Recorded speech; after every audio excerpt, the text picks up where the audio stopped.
Première session ordinaire de la Commission nationale de concertation, de consultation et de négociation collective au titre de l'année 2022. Les 3 centrales et confédérations syndicales reconnues au Bénin y ont pris part. Vous suivrez le point dans ce journal. L'Agence nationale d'identification des personnes ANIP s'active pour mettre à disposition de la Commission électorale nationale autonome Sénat en novembre 2022 la liste électorale informatisée. C'est donc dans cette perspective qu'il a procédé ce jeudi 8 septembre 2022 au lancement de la phase d'affichage de la liste. Et ce dimanche, le cercueil de la reine Elisabeth II a quitté la résidence royale de Balmoral pour rejoindre la capitale écossaise avant d'être rapatrié à Londres dès mercredi en vue de l'enterrement le 19 septembre 2022. À partir de ce lundi, le cercueil d'Elisabeth II va être exposé au public. Mesdames, Messieurs, bienvenue au journal. La pré-rentrée a effectivement démarré ce lundi 12 septembre 2022 et va durer une semaine. C'est une période qui précède la rentrée elle-même et qui comprend diverses activités. Pour ce premier jour, quelle était donc l'ambiance dans les différents établissements mentionnés par l'équipe de Speedline Télévision? Voici donc le reportage de Kenneth Egaoui et Mathieu Sossou. Pré-rentrée effective ici à l'école primaire publique d'Akpakpa Centre. Le corps enseignant est présent, les salles de classe ouvertes. Ce n'est pas encore la grande affluence, juste quelques enfants déambulent dans la cour de récréation. Pour cette première journée, plusieurs activités sont déjà exécutées, mais on déplore l'absence des écoliers. Tout mon personnel est là, mais le constat est que nous n'avons pas vu les élèves comme cela devrait se faire. On ne sait pas si c'est la pluie battante de ce matin qui est la cause, mais tout ce qu'on sait, c'est que nous sommes là et d'un moment à un autre, on les attend. Les maîtres se sont vus attribuer les classes, les classes qu'ils doivent tenir durant l'année scolaire qui vient de commencer aujourd'hui. Donc chaque maître connaît sa classe. Nous avons aussi beaucoup d'autres sujets à l'ordre du jour. À part la répartition des classes, il y a la gestion collégiale, il y a la distribution de fournitures. Cette journée est également consacrée à l'inscription et au transfert éventuel. Les parents sont déjà de passage et viennent inscrire leurs enfants.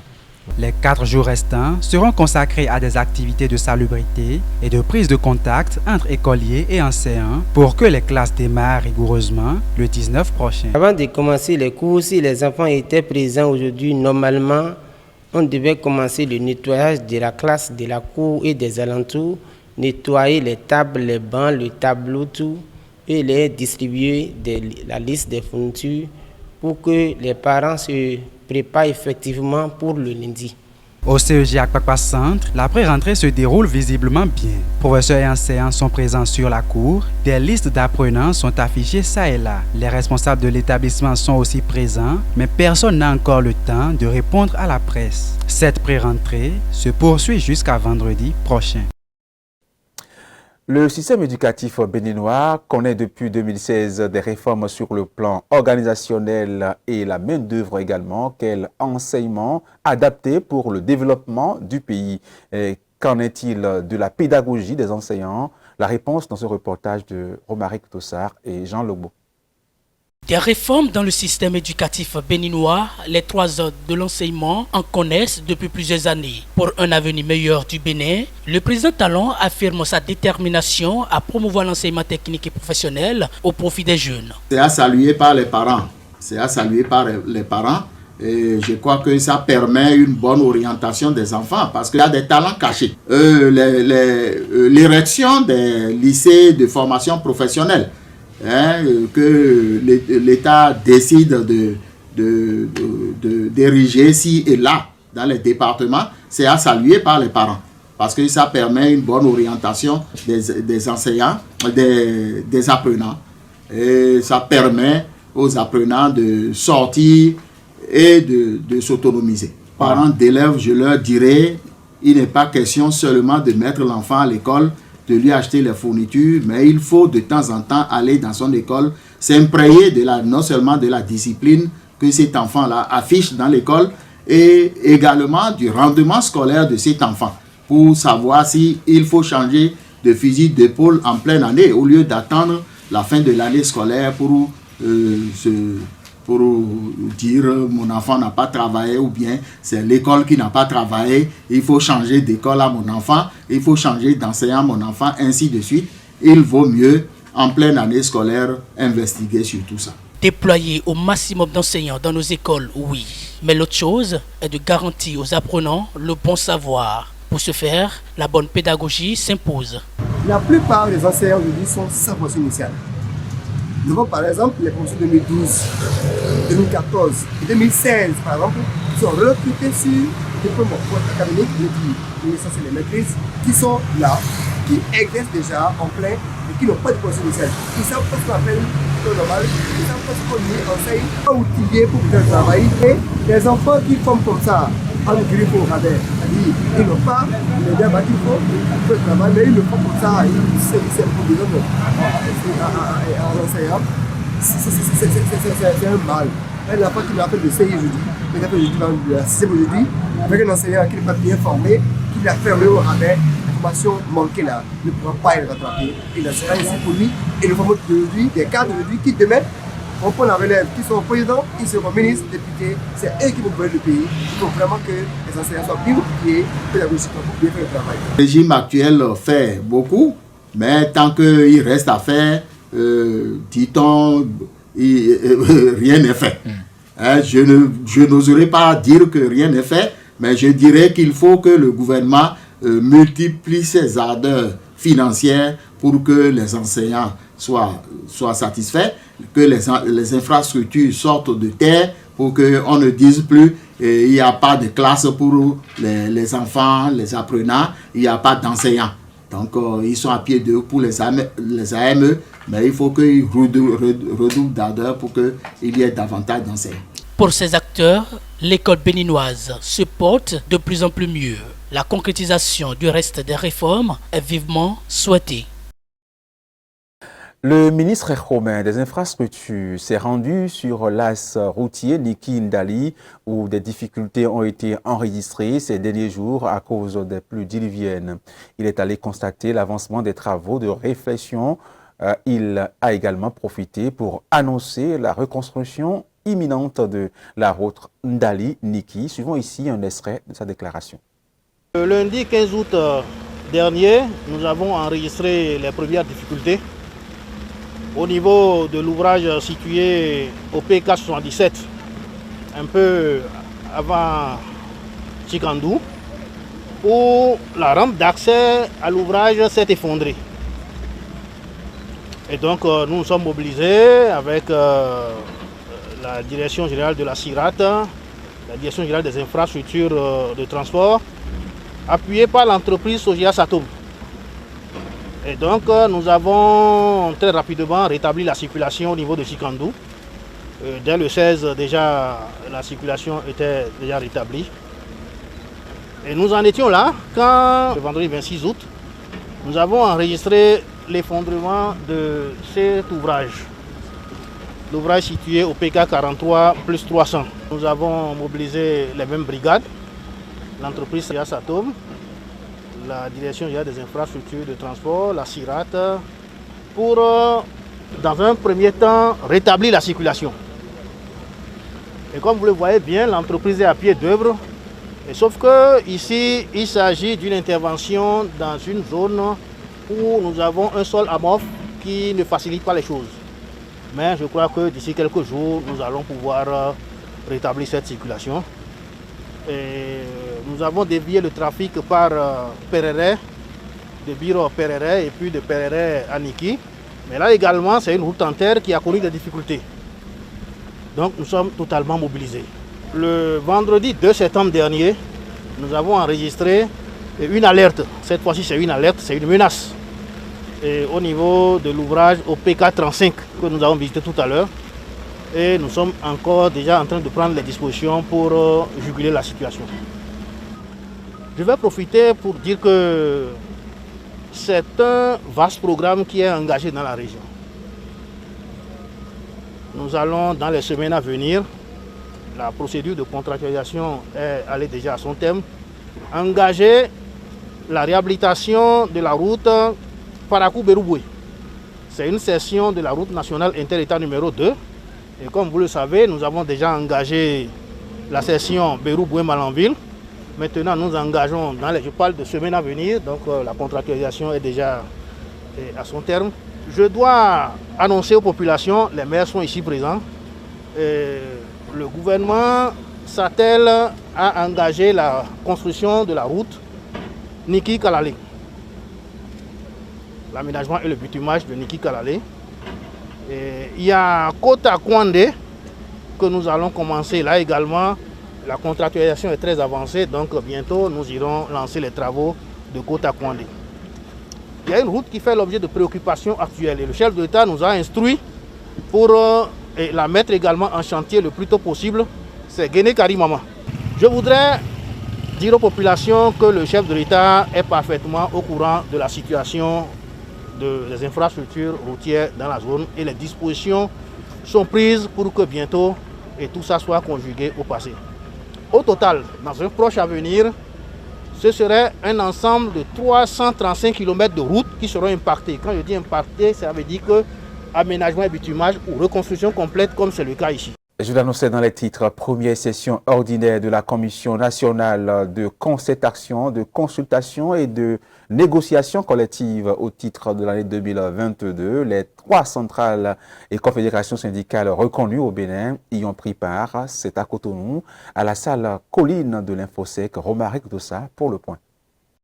Rencontre membres du gouvernement et représentants des organisations syndicales des travailleurs. Le débat était animé sans langue de bois. Les expressions étaient libres. Il n'y a pas mise en œuvre de dialogue social au Bénin. Les canaux du dialogue social sont bouchés depuis un moment. Et vous voyez, on se retrouve seulement parce qu'il y a la rentrée. S'il n'y avait pas rentrée, on ne se rencontrerait pas. On a dit diligence à accomplir ou accompli pour une bonne rentrée. Mais il y a des diligences qui sont urgentes, plus urgentes que la rentrée. Parce qu'il y a un lien entre ces diligences qu'on doit faire, ces urgences, entre ces urgences et la rentrée. Abdoulaye Biotane, président de la Commission nationale de concertation, de consultation et de négociation collective au nom du gouvernement, a rassuré de ce que les mesures sont prises pour atténuer les douleurs des enseignants. La session, qui est une session extraordinaire, a été consacrée exclusivement aux questions liées à la rentrée scolaire. Et après la présentation des ministres, des 3 ministres chargés de l'éducation, nous avons échangé sur les conditions de préparation de la rentrée et nous avons convenu que les conditions de cette préparation s'est bien passée et qu'on peut considérer que la rentrée scolaire prochaine de ce mois de septembre va se passer dans des conditions normales. Le principal sujet des préoccupations et du gouvernement et des partenaires sociaux, vous le savez, a été la situation des AME, des aspirants au métier d'enseignant, où le gouvernement continue de travailler sur les conditions d'amélioration de leurs conditions de travail.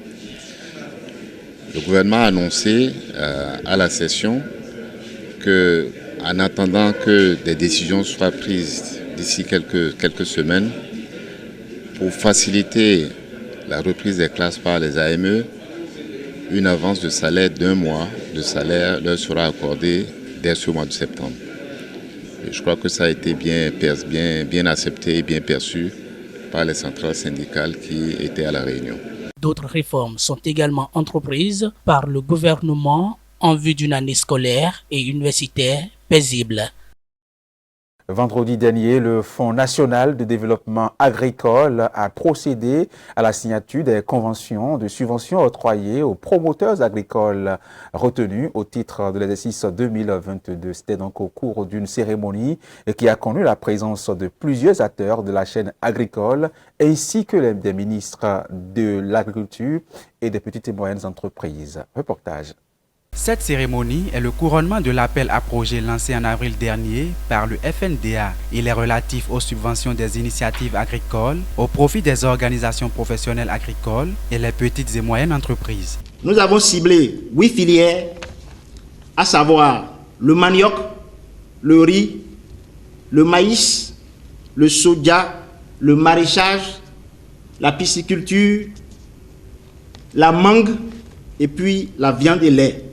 Pour être éligible, il faut être une organisation professionnelle agricole immatriculée ou bien une micro, petite et moyenne entreprise immatriculée et disposant d'un registre de commerce. Pour les bénéficiaires, l'initiative est vue comme un apport important pour la lutte contre le chômage et l'emploi des jeunes.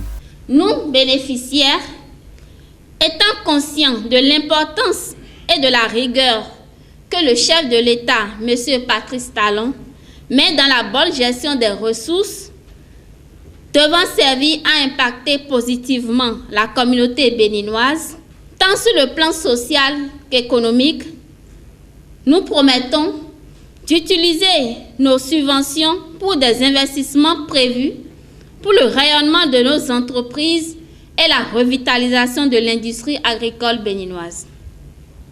À tous les promoteurs, entrepreneurs, hommes comme femmes, c'est à nous qu'incombe la tâche de construire notre pays, le Bénin. 679 dossiers de candidature sont reçus et traités par le FNDA pour finalement retenir les 37 bénéficiaires. Quant au gouvernement, il dit attacher du prix au développement de l'agriculture et au rayonnement des entreprises. Nous pouvons accroître les performances de notre agriculture sans l'investissement du secteur privé.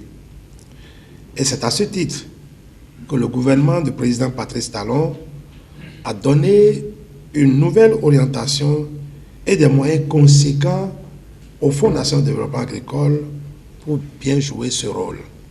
La présente cérémonie en est un témoignage vibrant qui marque l'engagement de l'État béninois à travers le fonds à soutenir les initiatives agricoles portées par le privé. Je voudrais féliciter chaleureusement les promoteurs agricoles retenus à l'issue de ce processus rigoureux et transparent de sélection mis en place par l'équipe du FNDA et son partenaire financier, la coopération suisse. Je vous encourage à faire preuve de sérieux et de travail acharné en vue de la bonne mise en œuvre de vos projets respectifs. Faut-il le rappeler, ces 37 promoteurs agricoles bénéficieront d'une subvention évaluée à plus de 845 millions de francs CFA. L'Agence nationale d'identification des personnes ANIP s'active pour mettre à disposition de la Commission électorale nationale, Sénat, en novembre 2022, la liste électorale informatisée. Dans ce cadre et perspective, il a procédé ce jeudi 8 septembre 2022 au lancement de la phase d'affichage de la LEI provisoire dans tous les centres de vote du Bénin. Le point dans ce reportage. 6 709 888. C'est le nombre de potentiels électeurs qui figurent sur la liste électorale informatisée provisoire LEIP à la date de ce jeudi 8 septembre 2022. L'annonce a été faite ce même jour par le gestionnaire mandataire de l'Agence d'identification des personnes ANIP face à la presse nationale. Notre objectif au niveau de l'ANIP est que nous ayons l'exhaustivité de notre population au niveau du registre national des personnes physiques. L'ANIP reste ouverte pour ceux qui jusque-là n'ont jamais fait le RAVIP et qui doivent pouvoir le faire pour faire valoir leur droit électoral. Nous le disons parce qu'après les 15 jours de période de réclamation où nous allons fermer l'injection dans le système pour bien prendre en charge les réclamations, les nouvelles personnes qui vont se faire recenser au RAVIP vont être prises en compte, vont être intégrées. Nous sommes mus par le souci de l'inclusion. mais ce n'est pas pour autant que nous allons être exposés au chantage du citoyen qui refuse de se mettre au pas de la loi. C'est la commune d'Abomey-Calavi qui a le plus fort taux de potentiel électeur avec 556 860 personnes. Les populations peuvent donc aller consulter dans les centres de vote de leur localité leurs informations sur les affiches. Il s'agit pour ceux qui ont un terminal Android de taper sur Internet lei.anip.bj et la page s'ouvre, leur demande leur numéro personnel d'identification, ils renseignent ce casier-là, puis cela affiche leur adresse électorale, leurs données électorales, leur centre de vote. Et la page leur demande également à un endroit, voulez-vous faire un transfert? S'ils cliquent oui, une autre page s'ouvre et les données qu'il avait consultées reviennent en format modifiable et il choisit le centre de vote de son choix dans la commune de son choix, dans l'arrondissement de son choix, dans le quartier ou village de son choix. Pour ceux qui n'ont pas un terminal Android, donc qui ont le téléphone ordinaire, nous les avons également pris en compte. Il s'agit simplement pour eux de pouvoir consulter leur présence et découvrir leur adresse électorale. Il s'agit pour eux de taper le code court étoile 139 étoile 7 étoile leur numéro personnel d'identification dièse et ils lancent. Cela va afficher au bout d'environ demi-seconde ou une seconde leur adresse électorale, les informations nominatives et personnelles et le centre de vote. Et s'ils veulent faire un transfert, puisqu'ils sont sur un terminal qui ne permet pas de faire le transfert, ils ont quand même connaissance de leur centre de vote. Ils peuvent se rendre dans leur arrondissement ou dans un arrondissement pour dire « j'ai vu mon centre de vote, mais je vais faire un transfert ». Nous avons mis en place des agents d'appui à l'inclusion numérique qui sont là pour les aider à faire le transfert durant toute cette période de 15 jours. Cyril Goubedi a également fait savoir que c'est après la prise en compte des différentes observations que sortira la liste électorale informatisée définitive, celle qui sera remise en novembre prochain à la Commission électorale nationale autonome, Sénat. Du sport fera également du bien pour cette édition. L'entraîneur des écureuils du Bénin, Moussa Latonji, a tenu une conférence de presse ce matin au stade Mathieu Kérékou à Cotonou, une conférence au cours de laquelle il a rendu public la liste des joueurs qui participeront aux matchs amicaux de la journée FIFA du mois de septembre 2022. Suivez ici un extrait de sa déclaration et les noms des 23 joueurs sélectionnés. Pour la liste des 23 joueurs sélectionnés pour les matchs FIFA. Il s'agit de Alagbe Kassif Satuné, Farouk Moussa Loukman, Obassa Adebiyi Marcel Serge, Asoba Youssouf, Shaona Shamsdin,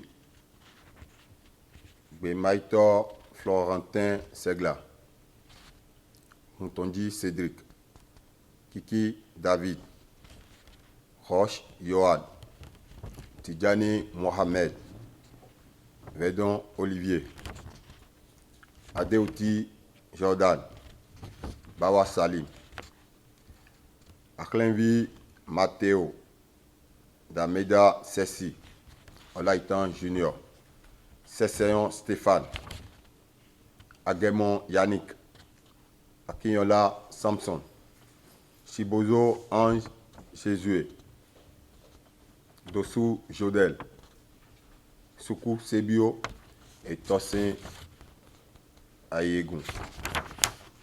Et puis en interactualité, les rebelles éthiopiens du Tigré ont annoncé dimanche 11 septembre 2022 qu'ils étaient prêts à participer à des pourparlers de paix sous l'égide de l'Union africaine destinés à mettre fin à près de 2 ans de conflits armés dans cette région du nord de l'Éthiopie. Pour l'Union africaine, il s'agit d'une opportunité unique pour mettre fin à la guerre qui ravage le nord de l'Éthiopie. Dimanche, les rebelles du Tigré ont accepté de prendre part à des pourparlers de paix avec le gouvernement d'Abiy Ahmed sous l'égide de l'organisation continentale. Ils se sont aussi engagés à une cessation immédiate et mutuelle des combats afin de créer, je cite, une atmosphère propice aux discussions. Le ministre d'État éthiopien pour la paix, Tai Denda, a qualifié cette annonce d'évolution positive. Le Front populaire de libération du Tigré avait rejeté la précédente médiation de l'Union africaine, estimant que son envoyé, l'ancien président nigérian Olusegun Obasanjo, était trop proche du Premier ministre éthiopien. Après 5 mois de trêve humanitaire, les hostilités ont repris le 24 août dernier. Cette guerre fratricide au Tigré, région qui jouxte la frontière érythréenne, entrera en novembre dans sa 2e année. Selon des responsables locaux, le Tigré souffre de pénurie alimentaire, d'un manque d'électricité, de communication et de services bancaires. Au lendemain des déclarations du colonel Goïta appelant l'extradition des personnalités politiques maliennes résidant en Côte d'Ivoire, une source proche de la présidence ivoirienne a accusé dimanche la junte malienne d'avoir pris en otage ses 46 soldats détenus depuis le 10 juillet 2022 au Mali. Abidjan dénonce une prise d'otage de ses 46 soldats détenus au Mali suite aux déclarations du pouvoir de Bamako exigeant la libération de personnalités maliennes contre leur extradition. Dimanche, cette même source proche des autorités ivoiriennes a ajouté que ce marché était inacceptable et qu'il ne resterait pas sans conséquences. 2 jours auparavant, dans un communiqué, l'homme fort du Mali, le colonel Assimi Goïta, avait décrit comme contrepartie cet échange. Selon le militaire, son voisin sert d'asile politique à des personnalités maliennes faisant l'objet de mandats d'arrêt internationaux émis par la justice. Il a notamment cité le fils de l'ancien président Ibrahim Boubacar Keïta, renversé en 2020. Cette affaire dure depuis le 10 juillet, date à laquelle 49 soldats ivoiriens avaient été arrêtés au Mali, qualifiés de mercenaires par Bamako. Depuis, 3 femmes militaires ont été libérées. Plusieurs médiations ont eu lieu durant ces 2 mois et ce dossier pourrait encore faire l'objet de discussions brûlantes lors d'un sommet extraordinaire de la CEDEAO prévu prochainement à New York. Les forces ukrainiennes pourraient avoir fait croire tout l'été à une contre-offensive massive dans le nord et le sud également du pays pour y ficher les Russes et mieux les déborder dans le nord-est. Suggestion de spécialistes de la stratégie militaire que nous allons suivre. L'est de l'Ukraine en proie aux flammes et à l'obscurité. Dans la soirée de dimanche, plusieurs régions ont été bombardées, provoquant l'arrêt de 2 centrales électriques et des coupures de courant.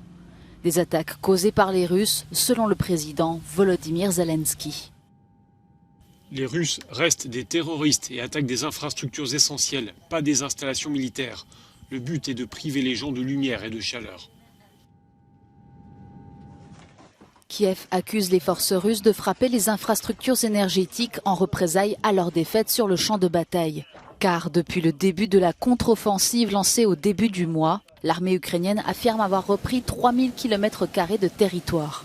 Ce lundi, elle annonce aussi avoir libéré les villes de Balaklia, Izium et Kupiansk.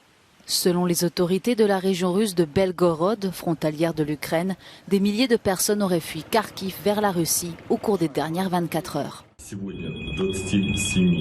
Il y a aujourd'hui 1342 personnes dans 27 centres d'hébergement temporaire de la région. Nous nous préparons à envoyer des groupes de 500, 200 et 50 personnes dans d'autres régions. Le ministère russe de la Défense a admis ce week-end que la situation était difficile et qu'il regroupait ses forces de Kharkiv dans la région de Donetsk pour concentrer ses efforts militaires aux côtés des séparatistes pro-russes. Un retrait important confirmé sur cette carte de l'état-major russe. Dans les territoires libérés près de Kharkiv, les procureurs ukrainiens enquêtent sur de potentiels crimes de guerre commis par les Russes pendant l'occupation. Plusieurs corps de civils, enterrés à la hâte, présenteraient des signes de torture. Ce dimanche, le cercueil de la reine Elisabeth II a quitté la résidence royale de Balmoral pour rejoindre la capitale écossaise avant d'être rapatrié à Londres dès ce mercredi en vue de l'enterrement du 19 septembre 2022. À partir de ce lundi, le cercueil d'Elisabeth II va être exposé au public, une procession menée par le nouveau roi Charles III.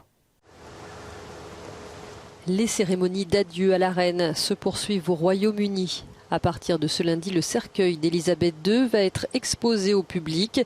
Une procession menée par le nouveau roi Charles III le conduira de la résidence royale d'Édimbourg à la cathédrale Saint-Gilles. Les Britanniques pourront alors rendre hommage au plus près à leur souveraine décédée jeudi. La veille, ils étaient nombreux le long du parcours du cortège funéraire menant du château de Balmoral, où a eu lieu le décès, jusqu'à la capitale écossaise.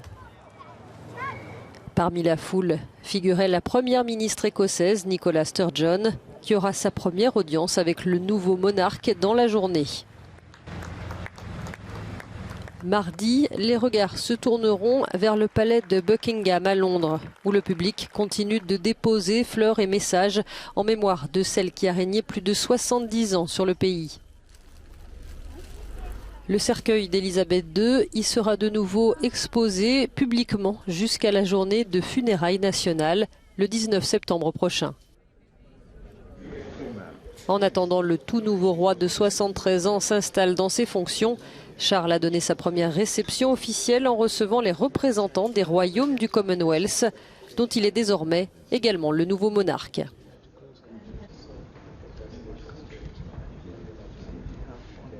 Et c'est tout pour cette session d'information, mesdames et messieurs. Merci de l'avoir suivi. Retrouvez-nous sur nos différentes plateformes, Facebook, YouTube également, en replay sur le www.speedlinetvbenin.com. Portez-vous bien et que Dieu nous garde.